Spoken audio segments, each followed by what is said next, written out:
We're going to stay with the Princess and the Frog, and we're going to finish up. Our next session is retaking your pen, which is my favorite of the whole entire time.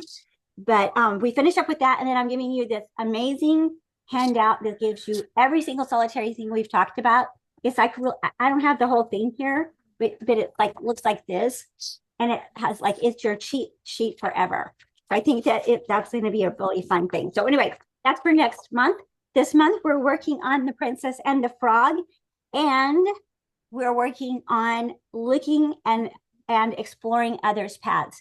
This one is my second favorite one of the whole book.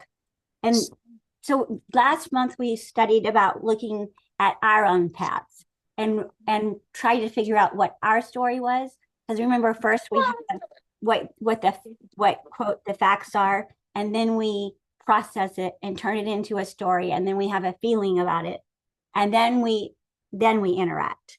And so today we're looking at how can we look at other people's paths, because even if we think we know what's going on inside their head, typically we don't. So how do we figure out how to help others express themselves whenever a lot of people are shut down, especially in our families, but also at work and in the world, like everyone. Okay, so Princess and the Frog.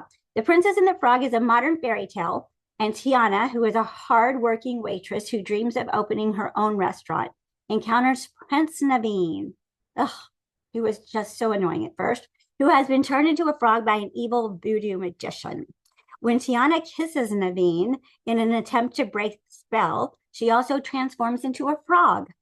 They must then embark on a journey with the help of a talking alligator, Louise, and a firefly, and a blind witch, Mama Odie, to break the spell and fulfill their dreams. The story explores themes of ambition, self-reliance, and power of true love. And think about a lot of us sometimes maybe ambition is not really like the top of our list, but think about how much self-reliance is. So those of us that try really hard to make sure we're doing everything on our own and making sure that we're doing everything for everyone else, listen to this one a bit today, because it's interesting. And if you didn't get a chance to watch the movie, you have one more month to get a chance to watch the movie. And I think it's an important one. Okay, the breakdown. Tiana's dream. So Tiana is a driven young woman from New Orleans, and she's passionately focused on opening her own restaurant. Naveen's transformation. Prince Naveen, a carefree and arrogant prince, is turned into a frog by the evil Dr. Fossier, also known as the Shadow Man. The kiss and the transformation. Tiana, believing that she can help Naveen, kisses him, but the magic also affects her, and they both become frogs. The journey begins. Tiana and Naveen embark on a journey to the bayou, seeking help from Mommy Odie, an old blind witch, who is so hilarious. Challenges and encounters. Along the way, they encounter various obstacles and meet helpful creatures like the talking alligator Lewis. I think he says Lewis in the movie. And then the firefly Ray or Raymond. And then of course he has his love interest Angeline. Dr. Face, the Shadow Man, driven by greed and a desire for power, manipulates Charlotte LaBeouf into marrying Naveen to gain control of the city. So he wants control of the whole city, not just extra money or not just a little bit of power. He wants control over everything. Okay, breaking the spell. Tiana and Naveen must ultimately choose their own path and break the spell that binds them with the help of the love they share and the support of their friends. A new beginning.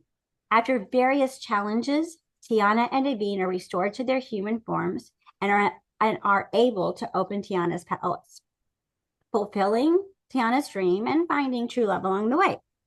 So when you move the packet to the right a little bit.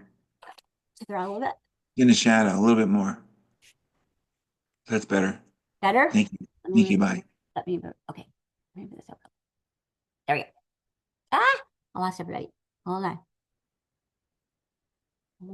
Okay.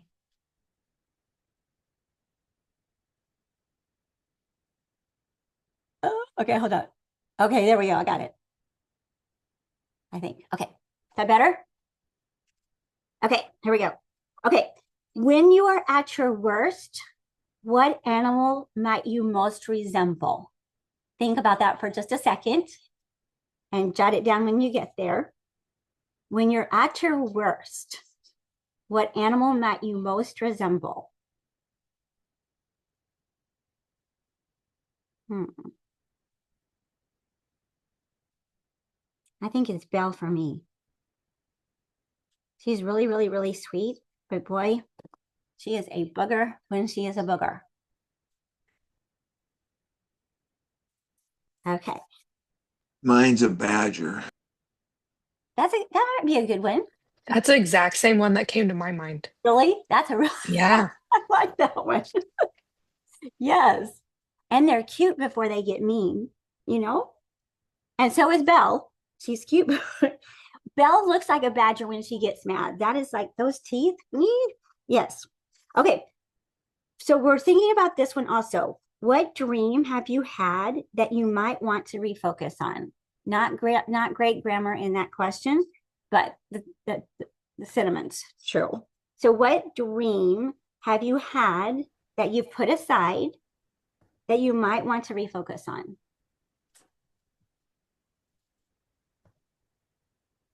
Mhm.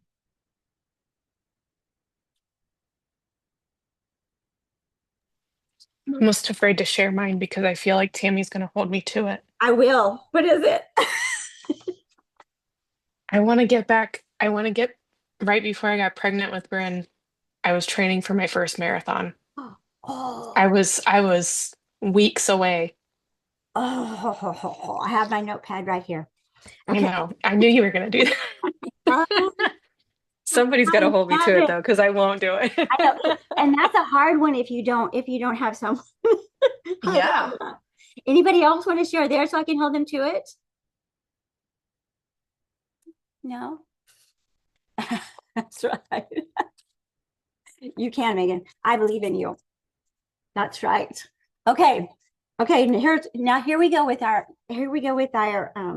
nice graphics here that we're gonna have. You're gonna have the whole book of Crucial Conversations is going to be in graphic form for you next month. You'll have the whole thing in your cheat sheets forever.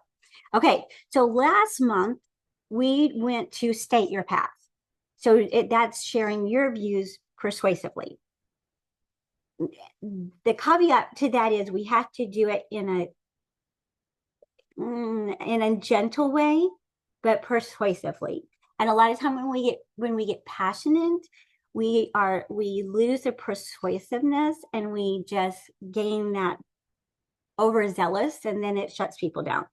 So that's what we were looking at last time. So remember, we look at the STATE acronym, share the facts rather than the story. So stop, no story to start with, just the facts, and then tell your story using contrasting, and you're looking for safety cues. Remember, you're always watching the other person to see if they're shutting down. Are they being quiet? Are they turning red?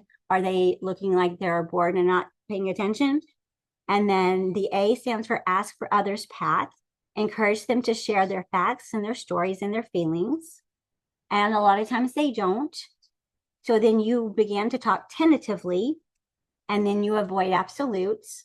And then the E stands for encourage testing. So if you're like talking with someone, whether it's at work or it's at home or your family or friends or whatever, and you've gotten to the kind of the end of what you were wanting to share, and they have nothing left to share or back, or they don't have a response, sometimes invite them first. You know, what do you think about that? And then a lot of times people are really still shut down. And then your job is to take a guess. And we're going to do that with the second part of this too.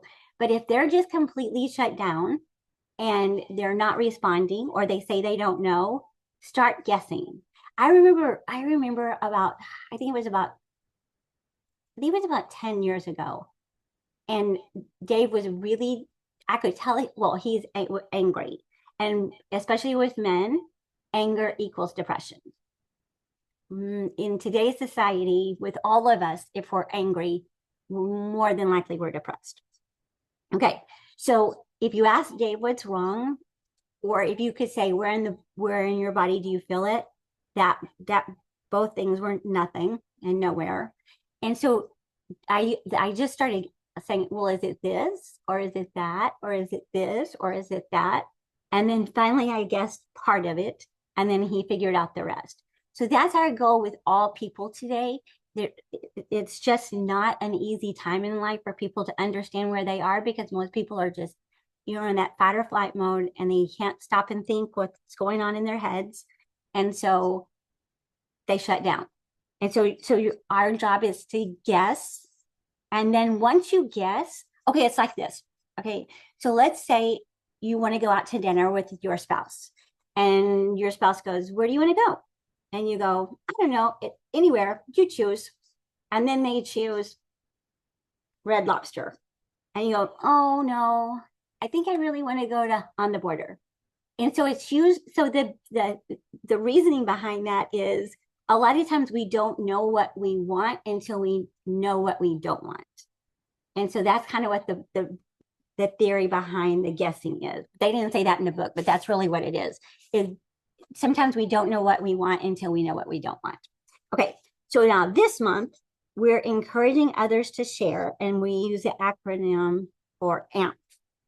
Ask or sincerely invite them to share their views. Mirror what you see and hear to confirm their feelings. And when we look at this mirroring, we're not talking about mirroring, meaning, so there's two kinds. And to me, it was kind of confusing because they really didn't go in both of those directions. So like, for instance, in counseling, if we mirror, you sit the same way as the client sits, or you lean the same way as the client leans, or you follow whatever their body language is so that you can sync up a little better. That's not really what they're saying here. What they're saying is, I think I understand what you're saying, but you seem this. So you're saying that you're doing okay and you're fine, but your body language says this. And we'll look at this a little differently, because we can also get ourselves into big trouble with that. So that is like teeny tiny micro parts will get us and going in the wrong direction on that one. Okay, and then we paraphrase them to ensure correct understanding. And then that's kind of like active listening. So let me see if I understand you. Is this what you said, and is this what you mean? And say, is this what you said, and this what you mean? Because that's different in people's minds. And when you trigger both of them, then you have a better chance of moving forward. And then prime, make a best guess of their story for validation as a last report. So if they're not doing and they're not helping you along the way, and you're at the end of this, the prime part is make a best guess. So say, so I'm thinking maybe that, and then they'll say, no, that's not it. And then they'll know what it is. So just try and remember that before our world is turned as chaotic as it is, and it was already chaotic, we had maybe a 50% chance of people understanding kind of where they were, and that's kind of a high average. Now we're looking at 15 to 20% of people really know what's going on inside of them right now. And that's really scary.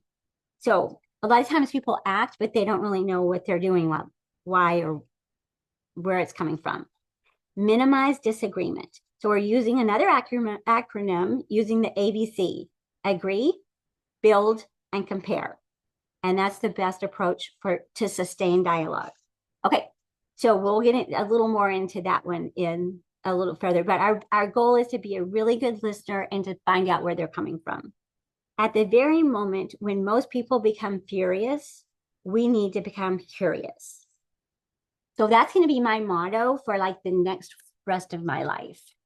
Dave has an easy way of becoming furious, and that shuts me down so fast. I just like, when people are mad, that just like, I've really worked hard on it not happening, but it still triggers me.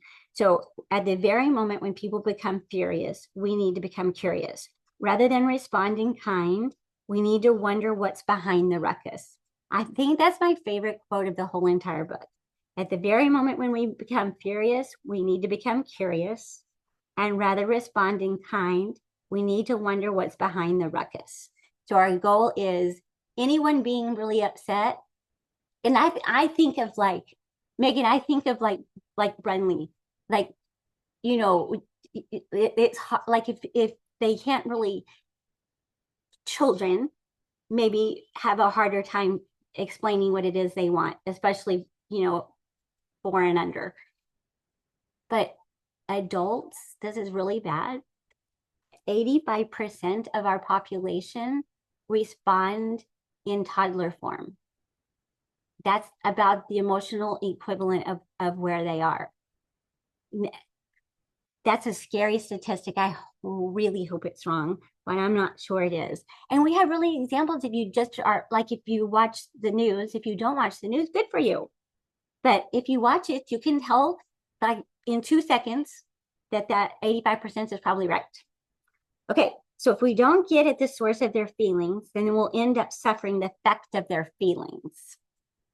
If we don't get at the source of their feelings, we'll end up suffering the effects of the feelings. And that is a true statement. So all in all, if that's the only thing we can take from this book, that's enough for me, because that's a big one. Okay, so why do we do that?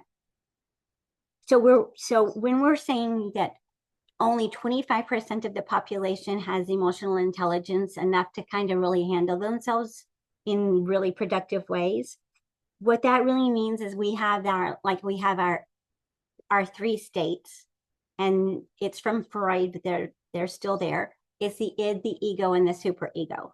So the id is I want, I want, I need, I have to have, whatever it is. Like now, our ego tries to maintain a healthy balance between our super ego, which is telling us that we always have to do the right thing. I was having a conversation with someone this week, and they're very, very, very generous, like over generous. And she's going to give me a hard time if she watches this video. And like she like really, really over gives, which is the nicest thing in the entire world.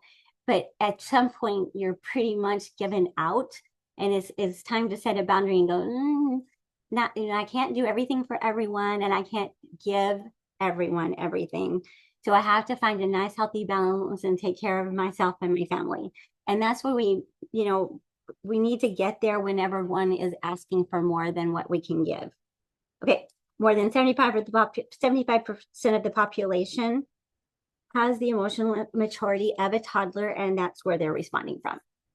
Okay, here we go, page 4. Oh, and those of you that get really bored while I'm talking, don't forget we have our color page on 11. So if you don't want to follow along while we're looking at the packet, please color and listen, and then that information will just seep right into your brain. And for real, it really will. Okay, there are chapter summary. Here we go. Looking for others' paths. This chapter is about creating a safe space for dialogue by actively encouraging others to share their viewpoints. Is that not scary sometimes though? Sometimes you go, yeah, I want to have this talk, but I'm not sure I'm going to hear about what they're really feeling. But you do, because otherwise you're going to remember my favorite quote from the whole book. You're going to you're going to get how they're feeling, and in a bad way. We'll end up suffering the effects of their feelings. Best sentence ever. Okay. The authors introduce path to action model, which outlines how people move from observing facts to emotions and then to actions. So remember, there's facts in the world, and then we assign an emotion to them and a story to them, and then we react to them. Nobody's really acting from facts. That's just not happening. I'm not sure it ever happened in society, but now it's just not. Like, you would have to be Buddha or someone that has mastered all their emotions. And right now, that's just not kind of happening in the world. So the key idea is that people often act based on their interpretations of events, not the events themselves. So when I read that and I read the research on that particular thing, I often think of like, how can how can people watch something like 9/11 and interpret that differently? They do. I understand that. But that's, to me, it's just in our head, we're thinking, well, how in the world would somebody see it different? It's a fact. But even the way we see facts is through our interpretation and story. So a fact is not really relatively a fact in conversations. Okay, core concepts. People act based on their stories, and everyone is telling themselves their own story of the truth, not the truth or the fact, or not your truth or your fact. It's their truth and their fact. So to truly understand someone's behavior, you need to uncover the story that they're telling themselves. Of all the things we can learn, this is the biggest one. And again, it goes back to, if we don't uncover this, we're going to suffer the effects of their feelings. So we really need to figure out, what story is that person telling? Okay, so mutual understanding requires curiosity. When someone is upset, remember that thing whenever I think I oh my gosh, I think it was before even the last study that we had, that if Brene Brown says, if you stay curious and self-aware, that's the best two things you can work on for the rest of your life. And if you work that way, you're in a good place. Okay. And mutual understanding requires curiosity. When someone is upset, don't argue or shut them down. Instead, explore their path, what they saw, how they interpreted it, and how it made them feel. So that's our big thing that we need to do. What they saw. What did you see? What did you see? Make yourself a little cheat sheet here. What did you see? Second one is, where am I? What did they say? Okay, and how did they interpret it? So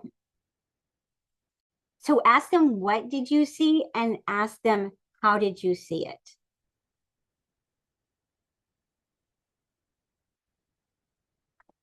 Now, Tammy, yes. what do you mean by asking them, what do you see? Like, So like, let's say you're having a conversation and you're talking about a specific topic, or a specific event, or if you're in a conversation with your spouse. So what do you see would be,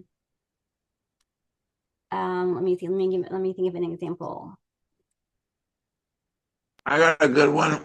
On the way home today, I made a face that Tammy interpreted as something other than what it was. Yeah. I was trying to be an active listener, and I was doing facial expressions that she thought were like doubting her or something. I don't know where it came from, because I didn't examine her story where she was coming from, and I don't think she examined mine. Yeah, exactly. And so then go ahead. Sorry. so that's more like body language then. Yeah, Okay. exactly. Yeah. Sorry, I overcomplicate things sometimes. No, you do not. No. Please, Right here. please ask and talk and share, because we really want to get this right, because it's really the most important thing. Now, the other thing that it could be is that, let's see, you're watching TV. This is a really good one. Because remember, I know I've said this to most people in here, but I'm not sure if everyone's heard it. One of the really good ways to do couples counseling is watching movies together and talk about it.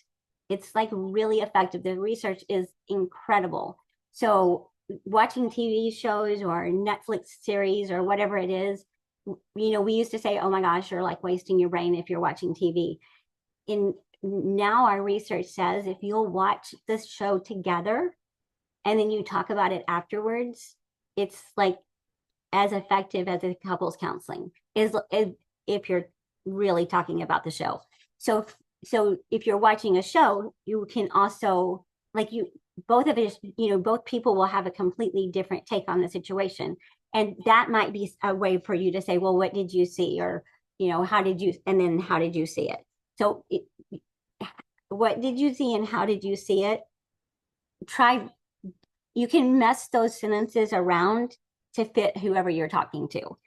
And you might just use one of them and it'll be okay. And then the last thing that's really most important is how did it make you feel?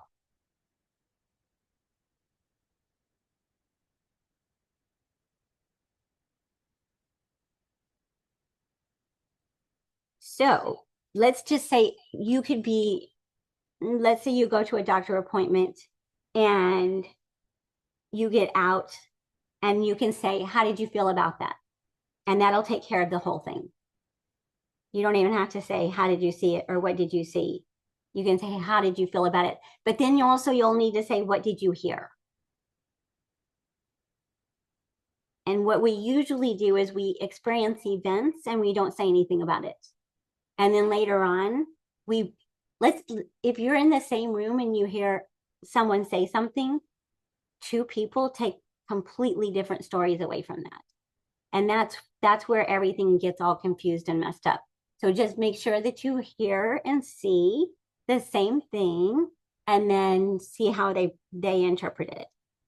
Okay, mutual understanding requires curiosity. When someone is upset, don't argue or shut them down. Instead, explore their path, what they saw, how they interpreted it, and how it made them feel. So ask them to share their feelings is the A. Mirror, reflect their emotions to show empathy. Okay, so here's what I did incorrectly on the way home. So we're talking about I had the most fascinating discussion with Dr. McWhorter today. It was like amazing. They have something now that can take the place of antidepressants, and it's FDA approved, and it it corrects we basically all of us have what is it we were talking about, Megan? Oh, why can't I think of the name of it right now? Adrenal fatigue. Everyone has that right now. There's basically no one in the world can't. If you're alive, you pretty much have. If you're an adult, you pretty much have it right now. And they just came out with something that takes care of that and depression and anxiety, and in one actually nutrition pill instead of having like a prescription for all of the things. So, and then he has this eternal long list of research because he knows I like research about it. So anyway, it was really an interesting visit. And so I was talking to Dave about it, and then he was mad because it was really expensive. Like the whole appointment was very expensive. And then insurance and, anyway, so he was grumpy. So we get I into wasn't mad either. That's another interpretation. I wasn't mad. I was curious as to why it was or why the bill was so high because we got new insurance and all this stuff. So I was wondering where all the money went. And then you told me that that was, expensive. I wasn't angry at all. you walked out on the lady, I think just maybe I was angry at them for being right. asked. Okay. I'm not okay. You were not, you were saying you're not mad at me, you were mad at them. True. Okay. I'm glad. I interpreted it as he was mad at me.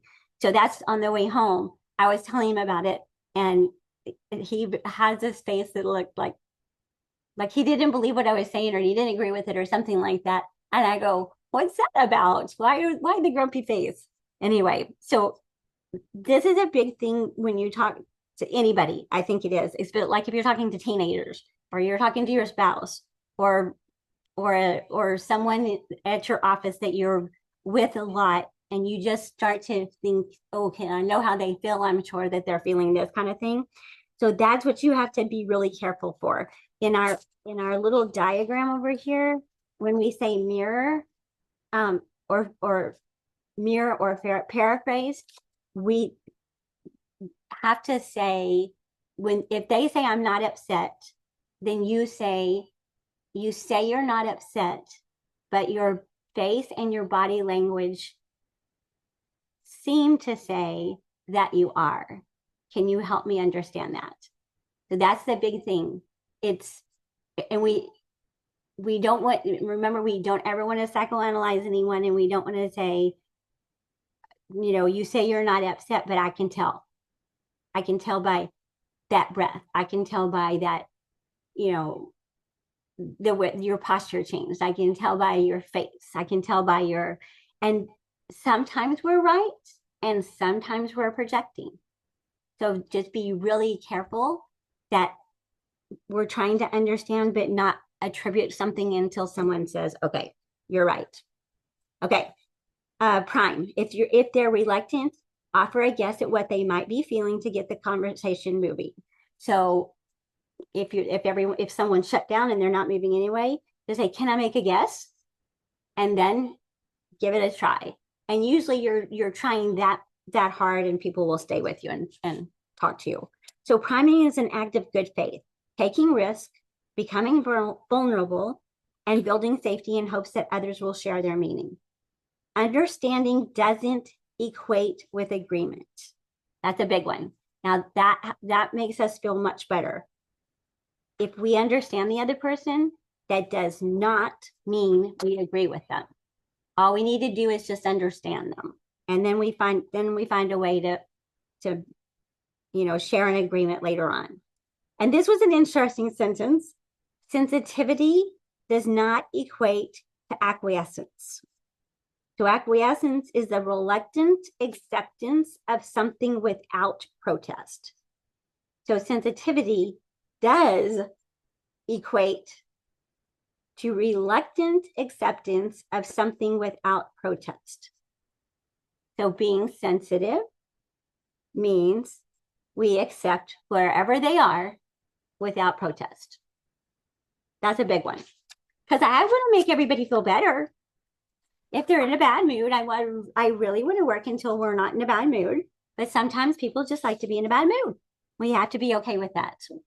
Okay, our goal, isn't he just the cutest little character? Like, he's one of my favorite characters in the Disney movies. He's just adorable. Okay, to get back to shared meaning by making it safe for others to talk about their thoughts and feelings. And this helps prevent misunderstandings and leads to more productive and respectful conversations.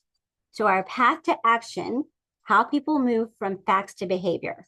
So we see and hear, and that's the observable data.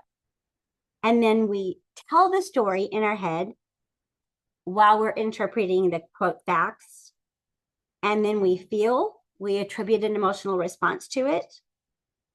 And then we act what they do. So everybody, this is everybody. We observe something. We tell ourselves this story while we're interpreting the quote facts.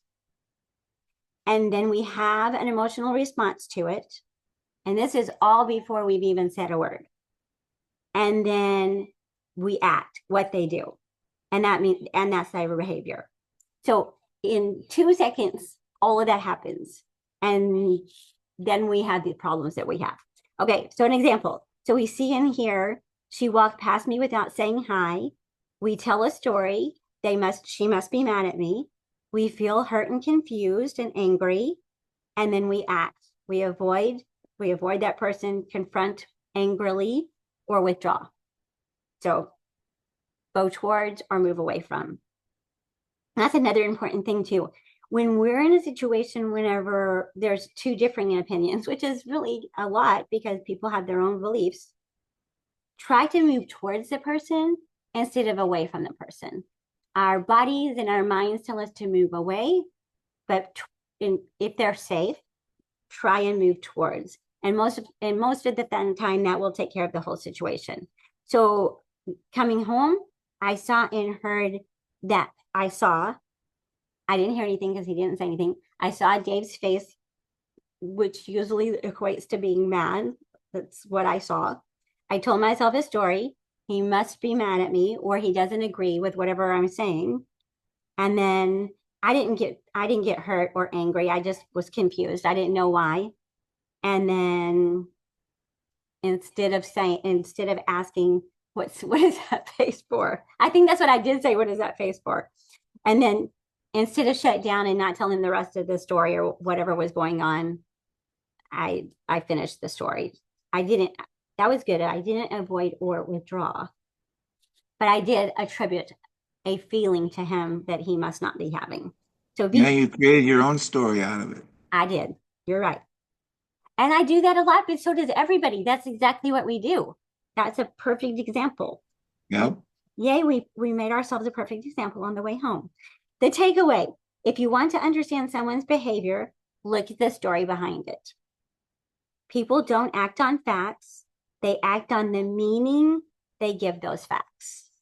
That's a, like, if you would have said, did you know that all along? I would have said yes. But to sit down and really look at it, it's interesting. They're not really acting on facts. They're acting on the meaning that they give those facts. Think of how our world is so messed up. That's because everybody's doing that. All right. Good news though. If we take control of our stories, they won't control us. If we take control of our stories, they won't control us. So on the way home, I look at his face. I need to recognize that I'm telling myself a story. And instead I should say, are you upset at something? And he would say no. And then I could say, your facial expression kind of looks like that. And if you're married for 30 years, you think you know what someone is thinking and feeling because you've been around them, but you don't until you ask. And if we attribute it to the person without asking if we're correct, that's causing a big mess that we don't even need to get into. Okay, so my story was when you did that, I told you that I was just trying to be actively listening, and because you told me right before that, you said you're just going to fall asleep anyway. Oh, because You're not we, gonna pay, yeah, you're not going to pay attention to me, so I was paying attention. right, you're right.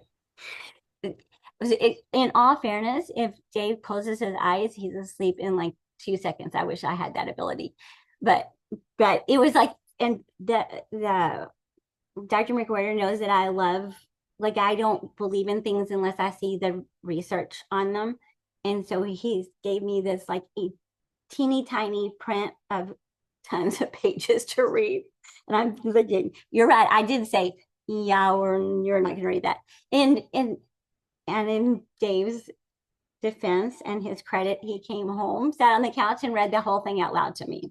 So that was it. We all had a learning experience today.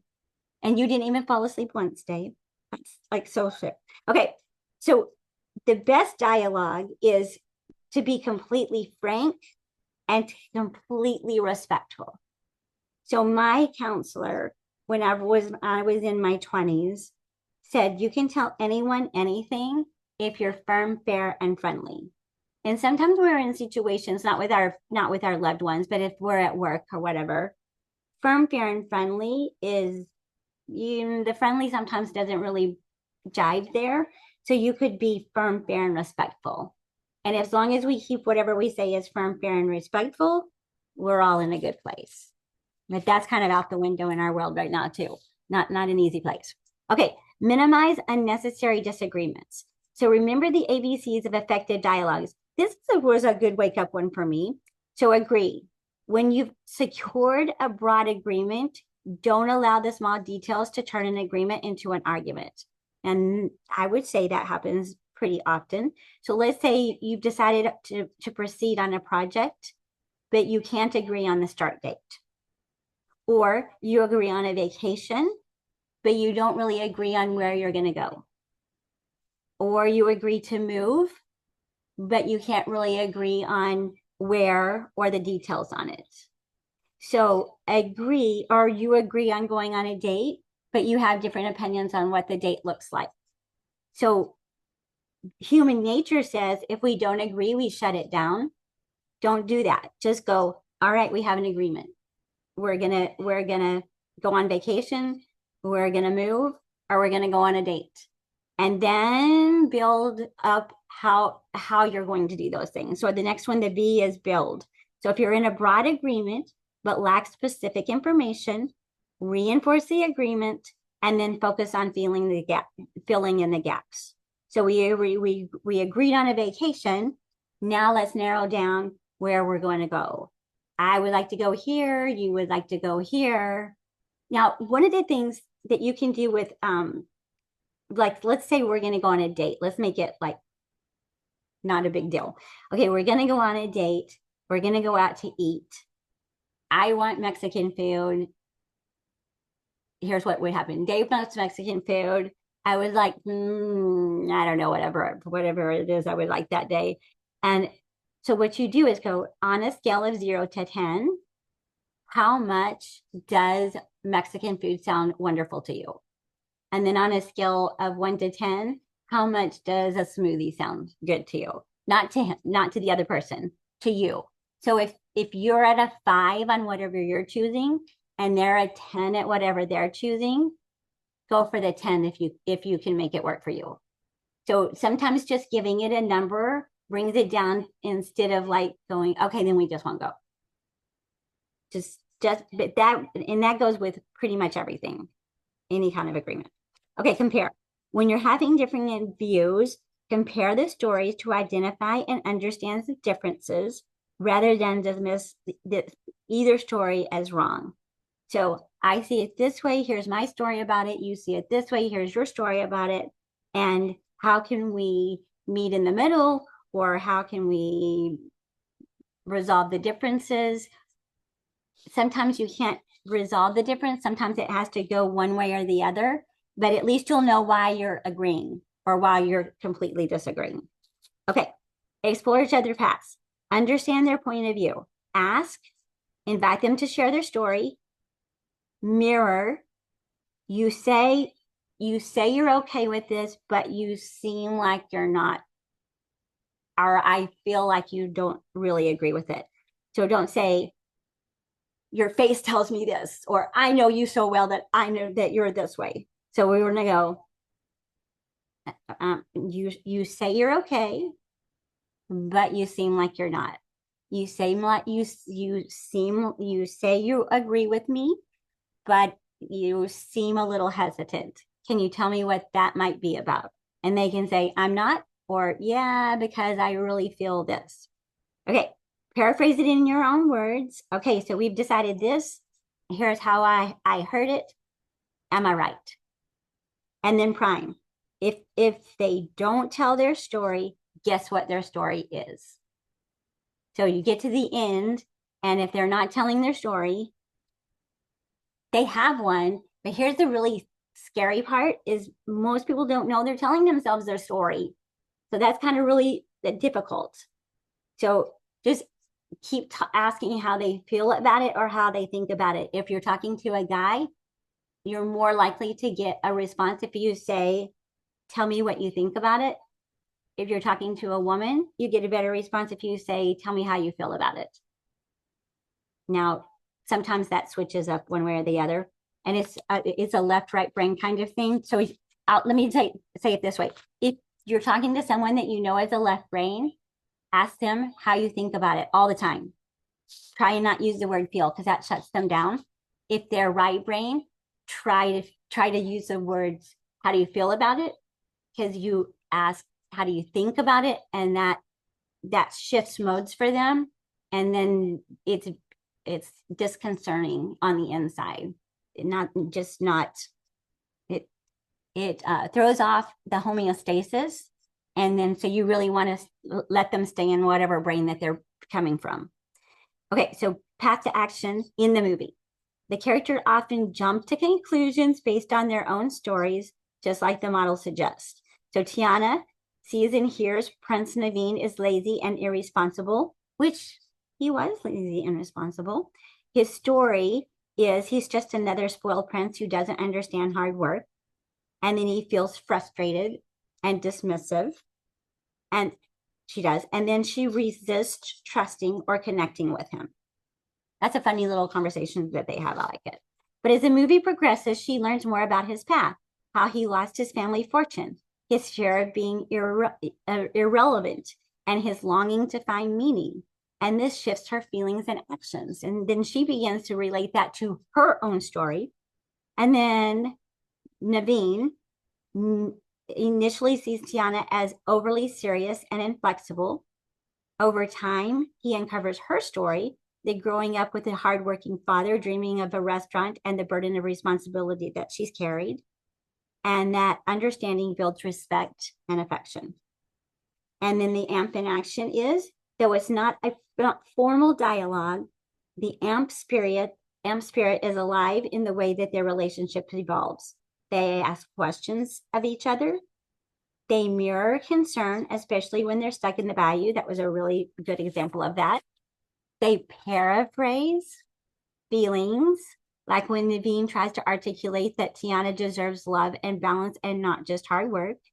And Naveen eventually primes a conversation about feelings, vulnerability, and priorities when he offers to give up his dream for her happiness, which he did. That was a really nice part. Key takeaway: both characters change their actions once they've understood each other's paths, the stories, the fears, and values behind the surface of behavior. So remember one thing too, if we're and does not come from this book, but this is I truly believe this in all situations. Most people act out of fear or love. So if you boil it down to that, and again, this is not in the book, so I don't want to attribute anything to them that is not in their book, but really we act out of fear or love. And if we act out of fear, we're going to either go at someone or we're going to withdraw.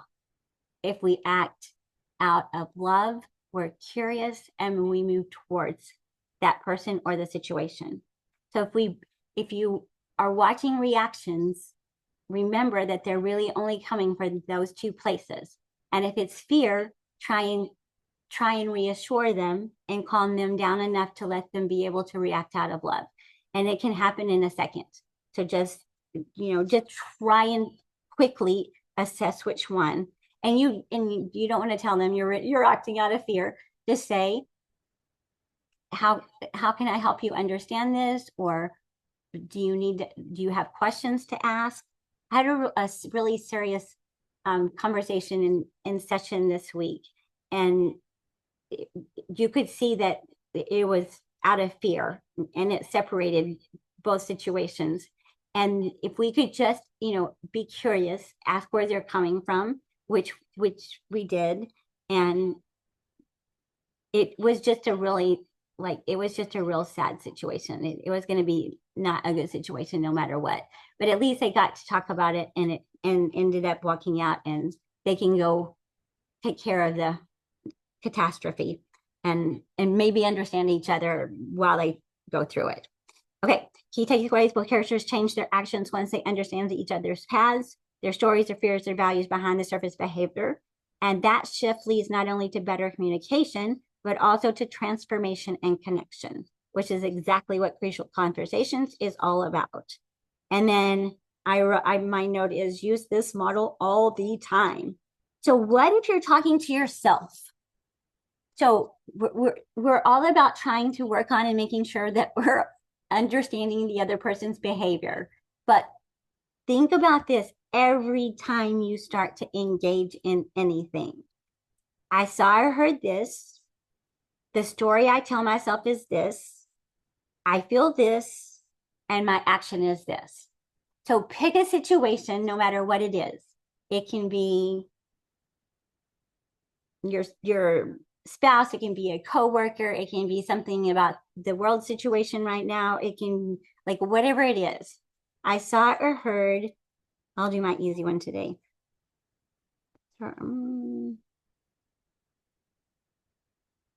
So I saw Dave's face change. The story I told myself is he is mad. And of course, my whole life I've been working on not making it all about being mad at me. He is mad at me. I feel frustrated. And I wanted to stop talking.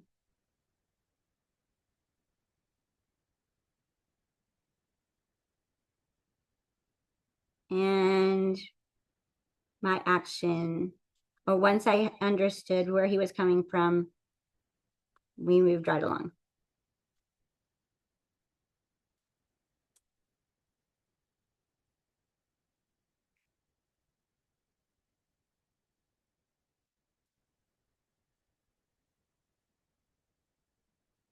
Now, really belligerent, obnoxious people, this is not going to work on. So that's a toxic situation that you have to kind of work on in a different situation. Okay. Big takeaways today. So Tiana's bottled goals. So remember they don't give a very good, they don't give very good illustrations of this. If you look on the back page on number 12, this is Mama Odie, who is the like voodoo witch kind of person, and she sings that one. I think that's my favorite song of the movie. You've got to dig a little deeper and find out who you are. And so, interestingly, we're going to get to these different bottles here. But if we bottled what our focus and goals are, what would your bottles look like? And then, so hers was focus, goals, optimism, and patience. And for Tiana, I would say that is exactly right. She actually is pretty patient. She doesn't just like react. She sings a song and says, what does it say? She was, whatever it meant, she was close to getting a restaurant. And then she kept saying, I am close to getting, I'm almost there. And then it blew up, and then I was almost there. And she was patient, and she still knew she was going to keep trying again. Okay, so think about what your bottles would be right now. Is it family? Is it work? Is it health? Is it a marathon? Is it what is it? What would be your bottles? And come up with 4 if you can. I know that's a hard number right off the bat, but try and come up with that if you can. Take a few minutes and see what we can come up with. Anybody have any good, wonderful ones that they could share that one of us might try and join in on? Life balance, Yeah. work and not working. Because we work when we wake up, we work. And then we work and work and work and work and work. And then we watch a show for an hour and then we go to bed. That's right. That is my life. How sad is that? We love what we do, so that helps. Okay. All right, so we're gonna work on life balance. I'll join you on that one.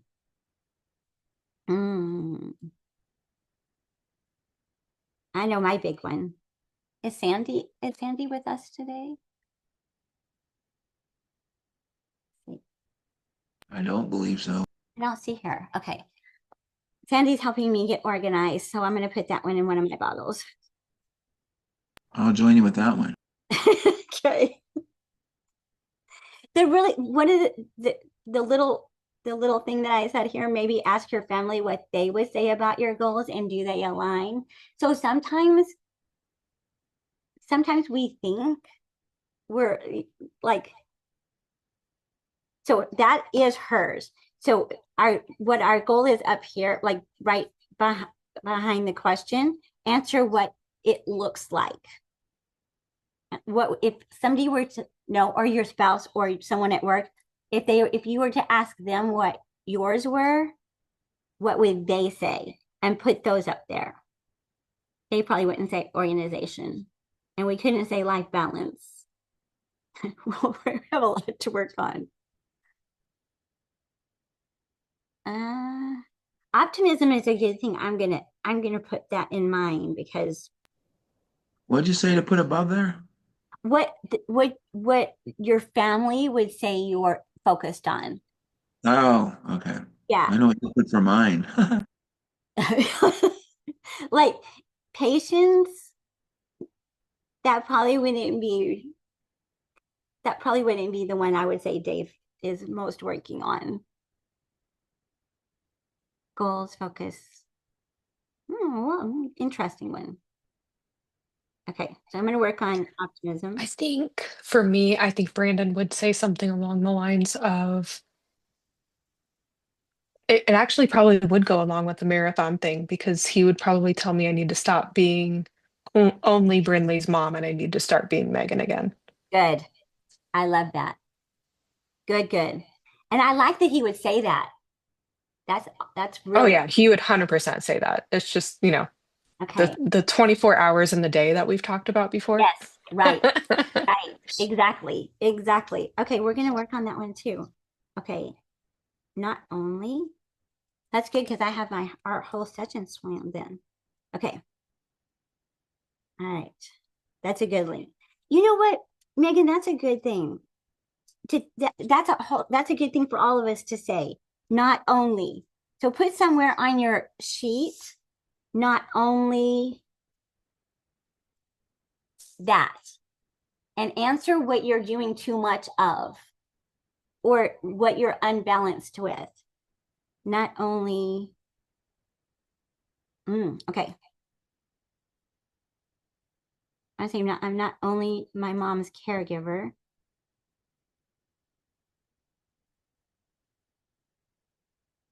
And not only, I'll put not only a helper. That's a good one. That's a good way to phrase it. Okay. So I have three: life balance, organization, optimism. Anybody have any? I think my patience is not so bad lately. I think I might do a goals again though.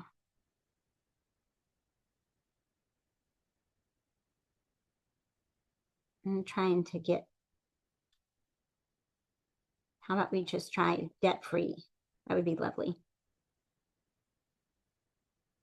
Ooh, life would be really nice if I could just get those bottles in line. Anyone else have any good ones? I like that one. So then what you need to make sure that you post those somewhere. Put them on sticky notes and post them on your bathroom mirror. Make make it your screensaver. Do something so that you know. And if you don't see it, then you're not going to do it. So make sure you somehow like stick this page up somewhere or whatever, but make sure you see it because you're not going to do it if you don't see it. And so I added these on page 10, I added these bottles because I thought it would help us not only try and label or describe our own feelings, but also to try and find out where other people are. I'm not just really loving all the choices that I didn't do this, that someone else put on this, but I thought it was a good start. So I put these down. But one of the things that I thought was interesting. So we have happiness and anger and bravery and ashamed and wise. If we go to ashamed and we put like a star there, because not most, many people act out of guilt and shame. Sorry about that. Most people act out of guilt and shame. And those, remember, and you've heard me say this a bazillion times, guilt and shame are the lowest energy level of any feeling that we can have in our body. So if you are moving from a place of guilt or a place of shame, you will get sick. It's proven, it's researched. There's no doubt about it. You can't dismiss it. If you're acting, and that's too like being a mom. Like if you start running your marathon, and you feel guilty for running and taking that time out, you're going to get sick while you're running. And so that it's really important that when you make these goals, you make them and you feel good about them, and you don't come from a place of guilt or shame. Well, I really feel guilty, but I'm going to do this. Or I really feel bad about this, but I'm going to do this. No, you go, I really feel great about this. And it's going to be good for everybody around me and the people that I care for. Because if I'm better, they're better. So just watch that. But also watch when people respond to you. Because if someone's responding out of anger, oftentimes it's out of guilt and shame. And they're not necessarily mad at you. They're mad at themselves for not doing what they were supposed to do or not noticing what they were supposed to do. So most of our feelings aren't really not about the other person. They're really about us. Okay, So bitterness is one. I would say that that's a big one. Watch for that in people right now. The world is hard. Like money's hard, work is hard, everything's just frustrating. And that can really turn into bitterness if we don't try and stay positive and find happy and good moments in life.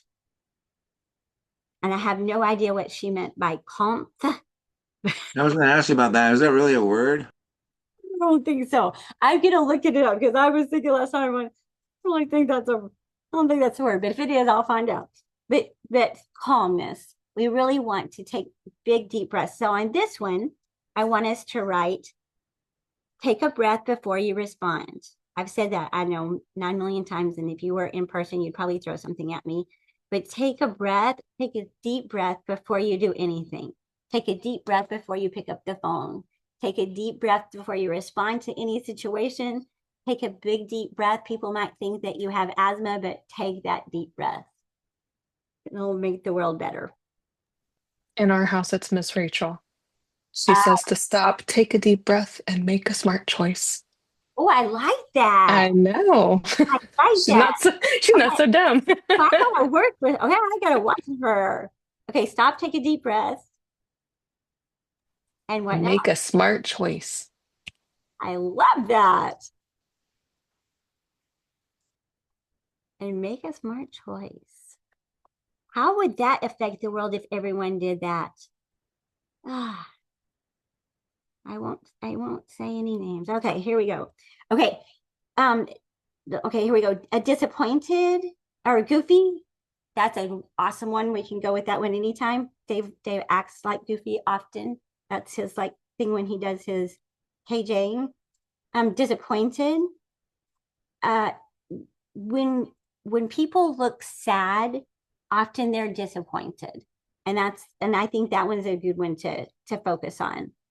Lucky. Curious. We need to read this one with every single solitary thing. Anxious.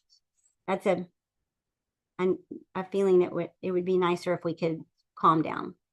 And that, again, take a big deep breath, ground. Remember, if you're anxious, easy thing to do, count backwards by 3s or 7s, rhyme words, or take a big deep breath, close your eyes, big deep breath again, open your eyes, name 5 things you see, 4 things you hear, 3 things you can touch, 2 things you can smell. So all the 5 senses. Bubbly, gratitude. We need to add that into every day. Annoyed. That's to me the easiest thing to see on someone. Terrified. Content. Wouldn't that be nice? Naughty, mean, and crazy. Interesting ones on the bottom row. So when you're trying to guess where the other person is coming from, try seeing if they're coming from one of those. Okay, our last one. According to legend, glass bottles had the power to attract and capture evil spirits at night. Spirits would become mesmerized by bottles, the bottles' vivid colors and reflections, and then trapping them until the morning sunlight could destroy them. Bottle trees were placed near homes and gardens for protection and good luck. So in The Princess and the Frog and Mama Odie's bottles, what they were there for is they would trap the negative spirits or the evil spirits. The sunlight would come out in the morning and it would cast out and get rid of the evil demons or the bad things or whatever. They were destroyed. Okay, so on the bottom, we're going to do negative to positive bottles. So number 1, we're going to put a thought about ourselves. And on the second bottle, we're going to do these on the bottom row. Sorry about that. We're going to do these on the bottom row. 1 negative thought about yourself, 1 negative thought about someone else, and thoughts about an idea or a group of people. So this one is our thought-provoking for the night. A negative thought about yourself.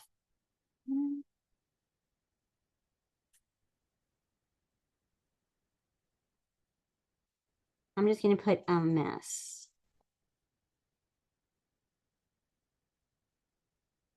And then a negative thought about someone else. Mm.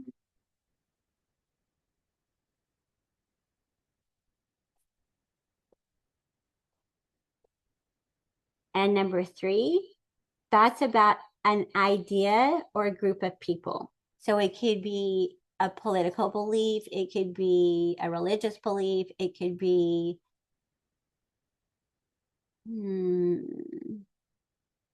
what?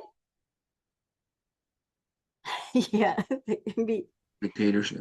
yes, or a political, yes.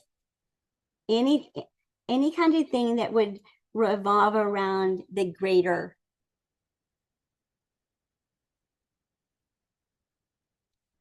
the greater people or organizations or whatever.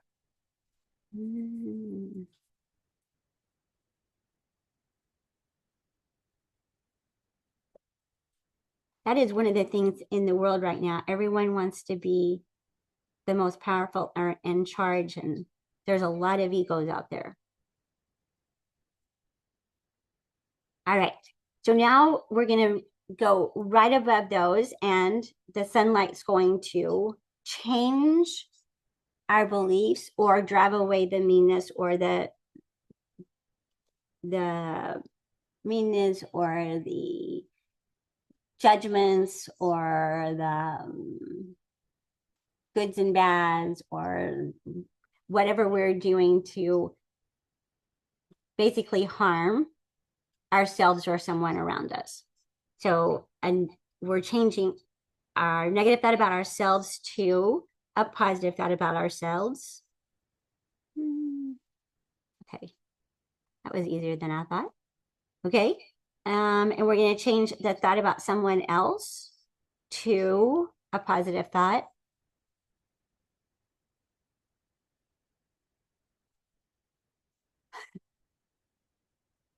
And we're going to change a negative thought about a group of people or ideas.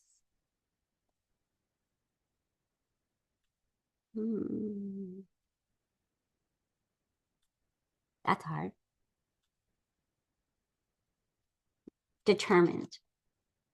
You always can say determined when someone is doing something like crazy. I don't get it. What are we doing? You're turning the mess into, I can't read what you wrote. Giving. I give of my time. Oh, okay. And Oh, okay. that leaves It's me not necessarily changing this thing here into something up there. It's just thinking of positive things about things instead. right. Okay, I got it. Because if we think it and we tell ourselves a different story, then the situation changes. It's just changing our story.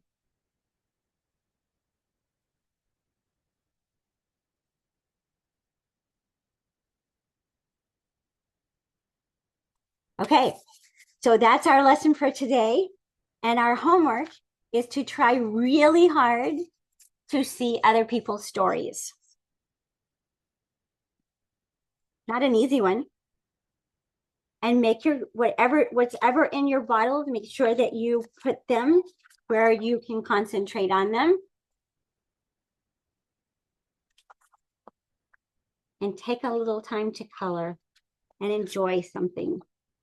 And remember, if you want to talk things out with your spouse, try and watch a movie or some shows together and ask how they interpret them.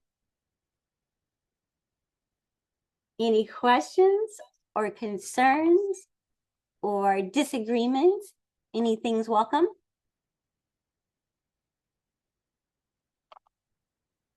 All right. Have a fabulous weekend. Enjoy yourself. I hope I see everyone soon. Next meeting.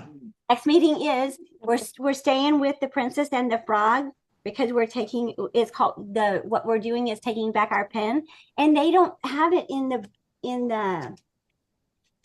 one edition does have it and one edition doesn't have it, but it's my favorite part, so we're going to do that one. And then the next thing that we're going to do is like, I'm so excited about it. I need it really badly. I hope other people do too. I think it's going to be fun. Thank you so much for coming and Thank you. have a fabulous week. All right. June 12th. You Yeah, too. June Bye. 12th at 7. Bye, guys. Oh, June 12th.